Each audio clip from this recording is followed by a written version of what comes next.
Alhamdulillah. Alhamdulillahilladzi hadana lihadza wa ma kunna linahtadiya laula an hadanallah.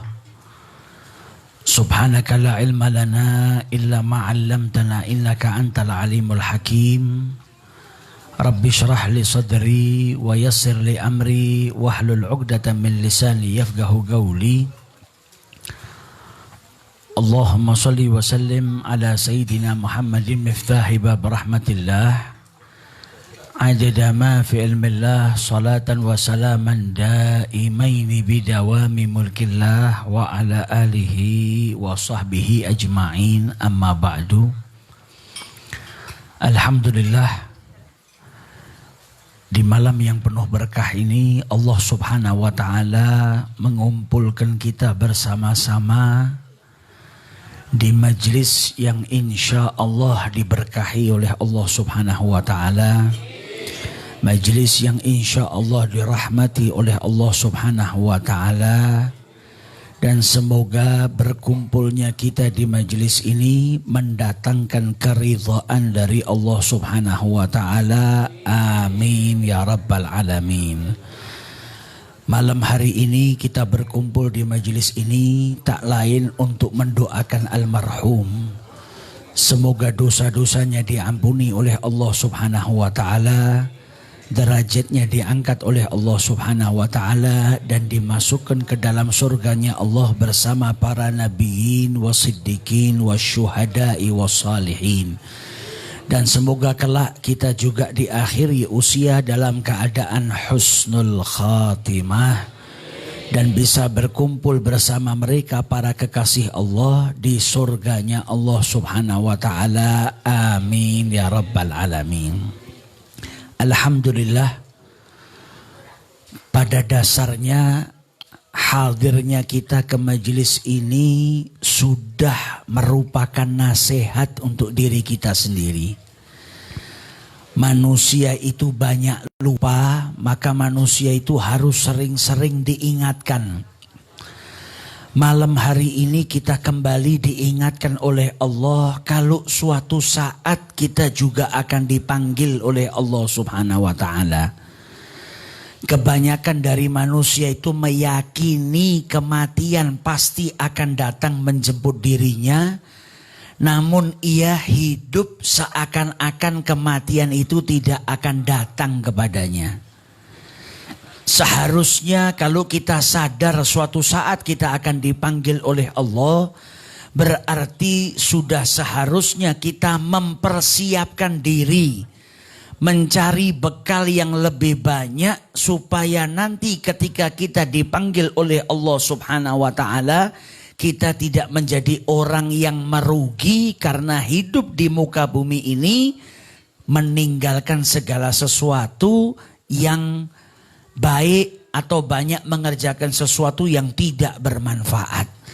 Oleh karena itu malam hari ini kita hadir ke majelis tahlil. Majelis ini sedang nasihatin kita. Majelis ini sedang mengingatkan kita kembali, kullu nafsin dha'iqatul maut. Setiap jiwa itu pasti akan mencicipi apa yang namanya kematian. Tidak ada manusia yang tidak meninggal dunia. Bahkan sebaik-baik manusia di muka bumi ini, kekasih Allah subhanahu wa ta'ala, Nabi besar Muhammad sallallahu alaihi wasallam pun merasakan apa yang namanya kematian. Maka dari itu kita malam hari ini diingatkan oleh Allah yang mungkin sebagian daripada kita lupa. Kalau suatu saat kita juga akan dipanggil oleh Allah, supaya apa kita diingatkan? Mempersiapkan diri menjemput kematian. Jangan sampai kita menjadi orang yang merugi karena hidup di muka bumi ini nggak punya bekal. Kita itu kalau mau pergi keluar kota, 1 hari saja persiapannya banyak. Mau pergi keluar kota 3 hari persiapannya lebih banyak. Kalau kita mau pergi keluar kota sampai 1 minggu, kita bawa pakaian 7 setel. Kita bawa peralatan mandi. Kita bawa bekal untuk di jalan. Kita bawa uang, belum lagi zaman sekarang orang kalau mau pergi jauh-jauh hari sudah booking tiketnya. Sudah siapkan hotelnya. Persiapan yang banyak sudah kita lakukan hanya untuk meninggalkan rumah kita 1, 2, 3, 4 sampai 7 hari. Maka alangkah meruginya kalau seseorang akan meninggalkan rumahnya, dunianya, bukan cuma 1 hari tapi selama-lamanya. Mau pergi keluar kota kita punya persiapan, masa mau meninggalkan dunia yang fana ini kita sama sekali tidak mempersiapkan bekal yang kelak akan membahagiakan kita di akhiratnya Allah Subhanahu wa taala. Maka dari itu kita diperintahkan oleh Nabi besar Muhammad sallallahu alaihi wasallam untuk memperbanyak ingat kematian ayab. Karena takwa sendiri pada hakikatnya kata Sayyidina Ali bin Abi Thalib al-isti'dad liyaumir rahil. Sayyidina Ali ketika ditanya apa itu takwa, maka beliau menjawab, takwa itu adalah al-khaufu minal jalil, takut kepada Allah. Mengamalkan apa yang diturunkan oleh Allah Subhanahu wa taala, merasa cukup dengan apa yang diberikan oleh Allah, dan yang terakhir al-isti'dadu liyaumir rahil, memiliki persiapan untuk meninggalkan dunia yang fana ini. Memiliki persiapan kelak untuk berhadapan dengan Allah. Karena tidak ada satu ucapan yang kita keluarkan di muka bumi ini, dan tidak ada satu amal perbuatan yang kita lakukan di muka bumi ini kecuali akan ditanya dan dimintain pertanggungjawabannya oleh Allah Subhanahu wa taala. Maka nasihat para ulama apa? Jangan ucapkan sesuatu kecuali kelak ucapan itu akan membuatmu bahagia di hadapan Allah. Jangan kau mengerjakan sesuatu kecuali yang kau kerjakan kelak membuatmu bahagia di hadapan Allah Subhanahu wa taala. Sebaliknya, kalau ucapan kita justru malah menyengsarakan kita, maka tidak ada manfaatnya. Mungkin manusia merasa puas ketika dia mengucapkan sesuatu di dunia, tapi ternyata ucapannya justru akan membinasakan dirinya ketika dia berhadap-hadapan dengan Allah Subhanahu wa taala. Mungkin ada amal perbuatan yang diharamkan oleh Allah, ketika kita lakukan kita merasa bahagia, kita merasa nikmat, tapi ketahuilah perbuatan itu justru akan membinasakan kita kelak di hadapan Allah Subhanahu wa taala. Maka dari itu setiap ada orang yang wafat itu sebetulnya kita sedang diingatkan oleh Allah Subhanahu wa taala. Ada salah seorang yang dulu datang kepada Imam Hasan al-Basri, Sayyidut Tabi'in, pemimpinnya para tabi'in. Minta wasiat, ausini, wahai Imam Hasan al-Basri, wasiatkan kepada saya. Maka Imam Hasan al-Basri bertanya, apakah ayahmu sudah meninggal dunia? Maka si anak menjawab, na'am, ayah saya sudah meninggal dunia. Maka apa ucap Imam Hasan al-Basri? Kalau begitu pergilah dari tempat saya. Seseorang yang sudah ditinggal wafat oleh keluarganya, kalau dia tidak mengambil nasihat, maka nasihat siapapun tidak akan didengar. Ketika kita memiliki seorang keluarga yang meninggalkan kita, harusnya itu adalah nasihat besar dari Allah untuk kita. Kalau suatu saat kita juga akan meninggalkan dunia ini. Mereka orang-orang yang soleh, tak henti-hentinya mereka selalu senantiasa mengingat kematian agar apa? Termotivasi dirinya untuk mengumpulkan bekal di muka bumi ini. Ad-dunya darul amal bila jaza. Dunia ini tempatnya bekerja, beramal tanpa gaji. Dan akhirat darul jaza. Akhiratnya Allah adalah tempat manusia menerima gaji tanpa lagi ada amal pekerjaan. Maka mumpung kita berada di muka bumi ini, jangan sia-siakan umur kita yang merupakan modal terbesar dari Allah untuk melakukan amal perbuatan yang kelak mendatangkan rahmat Allah, di mana rahmat itu akan mengantarkan kita ke pintu surganya Allah Subhanahu wa taala. Malam hari ini kita dikasih nasihat banyak sama Allah taala. Kita diingatkan kalau suatu saat kita akan berhadapan dengan yang namanya kullu nafsin dha'iqatul maut. Kita malam hari ini juga dinasehatin bagaimana pentingnya mendidik anak supaya anak-anak kita menjadi anak-anak yang soleh. Nabi Muhammad dalam hadisnya bersabda, "Idza mata ibnu Adam," anak cucu Adam manusia itu kalau meninggal dunia, "in qata'a amaluhu," amal perbuatannya terputus, selesai. Illa, kecuali kata Nabi Muhammad 3 hal. Yang pertama apa? Ilmu yang bermanfaat. Semasa hidupnya menyebarkan ilmu bermanfaat, dia sudah meninggal dunia, orang-orang yang ngamalkan ilmu yang pernah dia ajarkan, setiap kali mengamalkan dia dapat pahalanya. Kemudian sedekahun jariyah, sedekah jariyah. Semasa hidupnya dia pernah nitipkan hartanya untuk pembangunan masjid. Dia pernah nitipkan hartanya untuk berjuang di jalan Allah. Selagi hartanya masih terus berputar, manfaatnya dipakai oleh umat Islam, maka itu disebut dengan sedekahun jariyah. Dia sudah wafat tapi amalnya, pahalanya tetap mengalir kepada dirinya. Dan yang ketiga yang paling penting, waladun soleh yad'u lahu, anak yang soleh yang mendoakan dirinya. Kalau kita punya anak, ndak kita didik besar jadi orang yang tidak soleh, maka mustahil si anak akan ingat kepada orang tuanya setelah wafat orang tuanya. Bisa jadi orang tuanya masih hidup, anaknya sudah melupakan. Apalagi ketika orang tuanya sudah meninggal dunia, akhirnya si anak tidak mendoakan kedua orang tuanya dan tidak beramal untuk kedua orang tuanya. Maka orang tua yang seperti itu adalah orang tua yang merugi. Malam hari ini kita lihat bagaimana almarhum memiliki anak-anak yang kemudian mengajak kita semua duduk di sini mendoakan almarhum. Ini contoh yang baik. Yang kita sedang diingatkan supaya kita juga punya anak yang soleh, yang mendoakan kita. Datang salah seorang sahabat kepada Nabi Muhammad bertanya, "Ya Rasulullah, orang tua saya sudah wafat. Bisakah saya berbakti kepada kedua orang tua saya yang sudah meninggal dunia?" Apa jawab Nabi Muhammad? Bisa. Kita dituntut berbakti kepada kedua orang tua di masa hidupnya maupun setelah meninggal dunia. Bagaimana ya Rasulullah? Kata Nabi Muhammad, as-salatu alaihima ay ad-du'a lahuma. Mendoakan kedua orang tuamu itu bagian daripada baktimu setelah wafatnya kedua orang tua. Wal istighfaru lahuma, dan kau mintakan ampun kepada Allah untuk mereka berdua.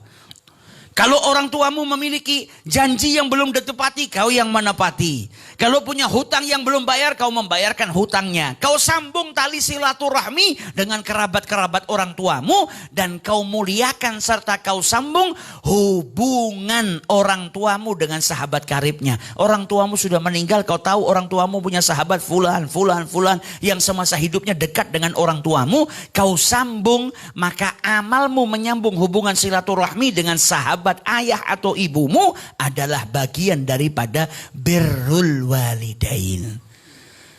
Oleh karena itu Sayyidina Abdullah ibnu Umar, putranya Umar ibn Khattab, ketika berjumpa dengan orang di jalan, beliau kemudian turun dari tunggangannya. Orang desa di jalan dia ketemu, dia turun dari tunggangannya, dia persilahkan orang desa itu naik ke tunggangannya. Serban di kepalanya dia lepas, dia berikan kepada orang desa tadi. Kemudian dia doakan, dia sambut dengan kata-kata yang indah. Sampai yang ikut dengan Abdullah ibnu Umar ini kaget. Bertanya kepada Abdullah ibnu Umar, kenapa kau berbuat begitu banyak? Orang desa itu kalau dibaikin sedikit saja sudah senang. Kau sapa dia saja dia sudah bahagia. Kenapa sampai kau turun dari tungganganmu, kemudian kau naikkan dia ke atas tungganganmu, kau berikan serbanmu, kau doakan dirinya. Maka kata Abdullah ibnu Umar apa? Karena bapaknya orang ini adalah sahabat baiknya bapak saya. Dan saya dengar hadisnya Nabi Muhammad, termasuk daripada kebaikan yang paling baik adalah ketika seseorang menyambung hubungan atau tali silaturahmi dengan sahabat karib ayahnya. Yang dibaikin sama Abdullah ibnu Umar bukan sahabat baiknya ayahnya, tapi anaknya sahabat baik ayahnya. Lah kalau sama anaknya saja sudah seperti itu, apalagi kalau dia ketemu sama sahabat baik ayahnya. Sudah pasti lebih dimuliakan dan dihormati. Karena apa? Mereka adalah orang-orang yang ingin mendapatkan keutamaan birrul walidain, berbakti kepada kedua orang tua walaupun setelah orang tuanya meninggal dunia.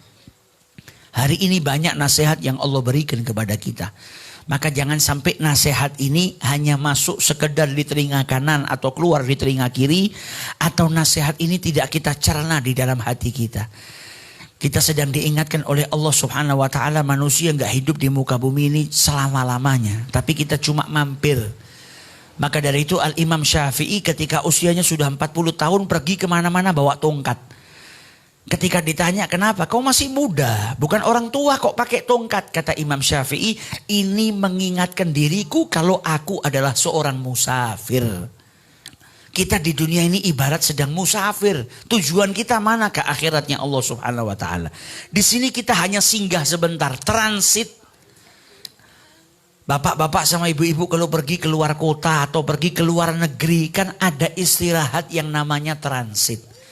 Misal dari Jakarta mau pergi ke Surabaya, nanti transit berhenti di mana, berhenti di mana. Berhenti itu kan cuma sebentar.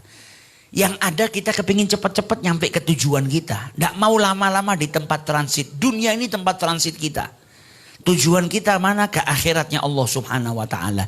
Maka jangan sampai salah menganggap kita kekal di dunia, tidak menuju ke akhiratnya Allah Ta'ala. Maka dari itu Imam Syafi'i ketika usianya 40 tahun beliau kemana-mana membawa tongkat supaya mengingatkan dirinya kalau dirinya seorang musafir agar lebih mempersiapkan dirinya untuk menuju ke akhiratnya Allah Subhanahu Wa Ta'ala. Al-Imam Hasan al-Basri ketika memakamkan ada salah seorang yang meninggal dunia, dimakamkan sama beliau. Setelah dimakamkan beliau bertanya kepada orang yang hadir di pemakaman. Kira-kira kalau orang yang baru saja kita kuburkan ini dihidupkan kembali oleh Allah, kira-kira seperti apa? Apa yang akan dia perbuat? Maka dijawab sama yang hadir di pemakaman, kalau yang mati tadi yang kita kuburkan dihidupkan lagi, pasti akan lebih taat sama Allah Ta'ala. Karena dia sudah pindah dari alam dunia ke alam barzakh. Dia akan tahu manfaatnya ibadah seperti apa dan dia akan tahu bagaimana beratnya orang yang berbuat dosa dan dia tidak bertobat kepada Allah Ta'ala. Ini orang yang kita makamkan walaupun baru sebentar, kalau dia dibangkitkan lagi, dia pasti akan lebih taat kepada Allah. Dia akan gunakan waktunya semaksimal mungkin untuk beribadah. Karena dia tahu betapa berharganya waktu dan dia pasti akan takut berbuat maksiat kepada Allah Subhanahu Wa Ta'ala. Kata Imam Hasan al-Basri, ini yang kita makamkan tidak bisa hidup lagi. Sudah terlambat, dia sudah dimakamkan. Tapi kalian yang masih hidup, kalian tahu bagaimana kalau seandainya orang ini dihidupkan akan lebih taat, akan menjauhi perbuatan dosa. Maka selagi kalian sadari itu, lakukan. Jangan sampai kalian nanti menyesal ketika dimakamkan. Masih banyak waktu yang dibuang sia-sia. Tidak melakukan apapun yang mendatangkan keridhaan dari Allah Subhanahu Wa Ta'ala. Nah, kita di sini juga sedang diingatkan oleh Allah, ada orang yang umurnya sudah selesai. Kita masih diberikan usia sama Allah Ta'ala, maka jangan buang modal utama kita dari Allah. Gunakan usia kita untuk apa? Bertaqarrub kepada Allah Subhanahu Wa Ta'ala. Apapun kenikmatan yang Allah berikan kepada kita, gunakan untuk ke amal ibadah kita, gunakan untuk sesuatu yang mendatangkan keridhaan Allah Ta'ala. Kita diberi kesehatan, ya gunakan untuk ibadah. Kita diberikan harta, ya gunakan harta kita untuk beribadah. Kita diberikan apapun oleh Allah Ta'ala, semua kenikmatan kita gunakan untuk mendekatkan diri kepada Allah. Agar kita kelak ketika dipanggil oleh Allah tidak menyesal. Karena kita sudah beramal mengikuti amalnya orang-orang yang soleh. Dan mengikuti amalnya baginda Nabi besar Muhammad Sallallahu Alaihi Wasallam. Maka dari itu jangan sampai nanti kita memejamkan mata untuk yang terakhir kali. Ada 3 wasiat dari Nabi gak kita kerjakan. Apa? Ilmu yang bermanfaat. Apapun yang kita terima, ilmu-ilmu yang bermanfaat minimal kita ajarkan kepada anak, istri, suami, dan orang-orang yang ada di rumah kita. Kemudian ketika ada harta di muka bumi ini, jangan sampai kita wafat dan tidak ada sedekah jariyah yang pernah kita lakukan. Dan yang ketiga, didik amanat dari Allah yang Allah titipkan kepada kita, yaitu anak-anak kita supaya menjadi anak-anak yang saleh.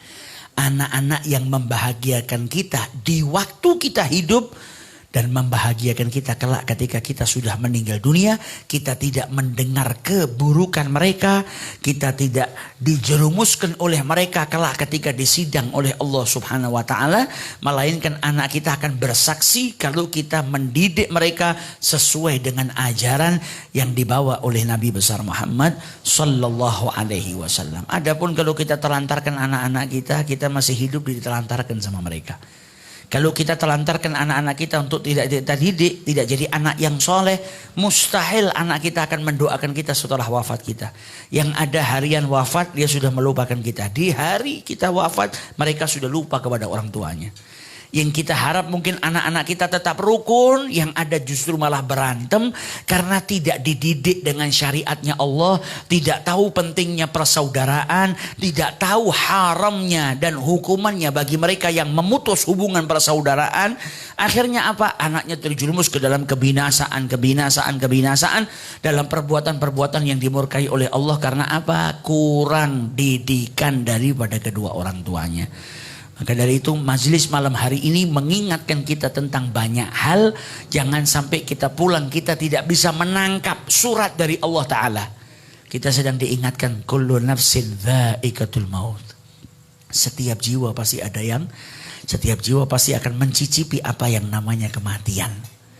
Orang-orang soleh itu dulu kalau ada yang wafat dari keluarganya nangis, diingatkan. Bukan supaya tidak nangis, tapi diingatkan yang perlu kau tangisi bukan yang meninggal dunia, tapi yang perlu kau tangisi dirimu sendiri. Kenapa kau perlu menangisi dirimu melebihi meninggalkan dirimu? Karena kau belum tahu akan wafat dalam keadaan seperti apa. Maka yang perlu kau tangisi adalah dirimu sendiri, bukan orang yang meninggalkan dirimu. Karena apa? Mereka betul-betul hatinya hidup, tidak mau meninggalkan dunia ini kecuali ada al-isti'adadu tamah. Ada persiapan yang maksimal untuk berhadapan dengan Allah Subhanahu wa Ta'ala. Kita doakan almarhum diampuni dosa-dosanya oleh Allah Subhanahu wa Ta'ala, diangkat derajatnya oleh Allah Subhanahu wa Ta'ala, dimasukkan ke dalam surganya Allah Subhanahu wa Ta'ala, dan keluarga yang ditinggalkan semoga diberikan kesabaran yang berlimpah oleh Allah Subhanahu wa Ta'ala, dijadikan anak-anaknya tetap rukun dan salih, tetap berbakti kepada kedua orang tuanya, dan semoga Allah Subhanahu wa Ta'ala mengabulkan seluruh hajat keluarganya dan seluruh keinginan-keinginan daripada almarhum tetap bisa dilanjutkan dan diteruskan dan juga dilakukan oleh putra-putri beliau. Amin ya rabbal alamin. Dan siapapun yang meninggal dunia di antara kita, semoga mereka semua diampuni dosa-dosanya oleh Allah Subhanahu wa Ta'ala, dilapangkan kuburnya oleh Allah Subhanahu wa Ta'ala, dan semoga Allah Subhanahu wa Ta'ala menjadikan anak-anak kita anak-anak yang saleh salehah, anak-anak yang berbakti kepada kita, dan kita pun bisa berbakti kepada kedua orang tua kita, dan kelak kita semua diakhiri dalam keadaan husnul khatimah, dalam keadaan diridhai oleh Allah Subhanahu wa Ta'ala, diridhai oleh Nabi besar Muhammad sallallahu alaihi wasallam, diridhai oleh kedua orang tua kita. Amin ya rabbal alamin. Bismillahirrahmanirrahim. Alhamdulillahi rabbil alamin, hamdan yuwafi ni'mahu wa yukafi'u mazidah. Ya rabbana lakal hamdu kama yanbaghi li jalali wajhika wa 'azimi sultanik. Subhanaka la nuhsi thana'an anta kama athnaita 'ala nafsik, falakal hamdu hatta tarda wa lakal hamdu idza radid wa lakal hamdu ba'da ridha. Allahumma salli wa sallim ala sayyidina Muhammadin fil awwalin wal akhirin, wa salli wa sallim ala sayyidina Muhammadin fi kulli waqtin wa hin, wa salli wa sallim ala sayyidina Muhammadin fil mala'il a'la ila yaumil الدين وصلي وسلم على سيدنا محمد وعلى آله وصحبه أجمعين. اللهم تقبل وأوصل ما قرأناه من القرآن العظيم وما حللناه من قول لا إله إلا الله وما سبحناه من قول سبحان الله وبحمده وما صلينا على حبيبك محمد صلى الله عليه وسلم في هذا المجلس هدية واصلة ورحمة نازلة وعملا متقبلة نهدي ثواب ذلك إلى روح سيدنا وحبيبنا وشفيعنا وقرة أعيننا محمد ابن عبد الله صلى الله عليه وسلم وجميع آبائه وأخوانه من الأنبياء والمرسلين وأهل بيته الطاهرين وأصحابه المهتدين والتابعين وتابع تابعين لهم بإحسان إلى يوم الدين ثم إلى روح جميع الأولياء والصلحاء من مشارق الأرض إلى مغاربها وخصوصا من ضم في التربة البكي والفريد وزنبل وأقدر ثم إلى روح سيدنا المهاجر الله أحمد بن عيسى وسيدنا أسد العظم الفلاجين المقدم محمد بن علي بعلوي وسيدنا المقدم الثاني الإمام عبد الرحمن محمد سقا وأصولهم وفروعهم وجميع سادة على أبي علوي ثم إلى روح من كان التهليل بسببه المرحوم Bapak Carto Miharjo وأصولهم وفروعه وذوي الحقوق عليهم أجمعين ثم إلى روح والدينا ووالديكم وأمواتنا وأمواتكم وأموات المسلمين عامة أوصل اللهم ثواب ذلك منا إليهم اللهم اجعل قبره روضة من رياض الجنة اللهم تقبل جميع أعمالهم اللهم اغفر لهم وارحمهم وعافهم واعف عنهم واجعل مستقرهم في الفردوس الأعلى مع النبيين والصديقين والشهداء والصالحين اللهم لا تدع لنا في مقامنا هذا ذنبا إلا غفرته ولا مريضا إلا شفيته ولا حاجة من حوائج الدنيا إلا يسرتها وقضيتها اللهم إنا نسألك الموجبات رحمتك وعزائم مغفرتك وسلامة من كل إثم والغنيمة من كل بر والفوز بالجنة والنجاة من النار اللهم إنا طامع في عطاك راغب في رضاك مستسلم لقضاك فاكتبنا جميعا من أوليائك واسلكنا سبيل هداك وألحقنا بأصفياك واختم أعمارنا بالحسنى وأنت راض عنا في خير ولطف وعافية وصلى الله على سيدنا محمد وعلى آله وصحبه وسلم والحمد لله رب العالمين بالسر الفاتحة.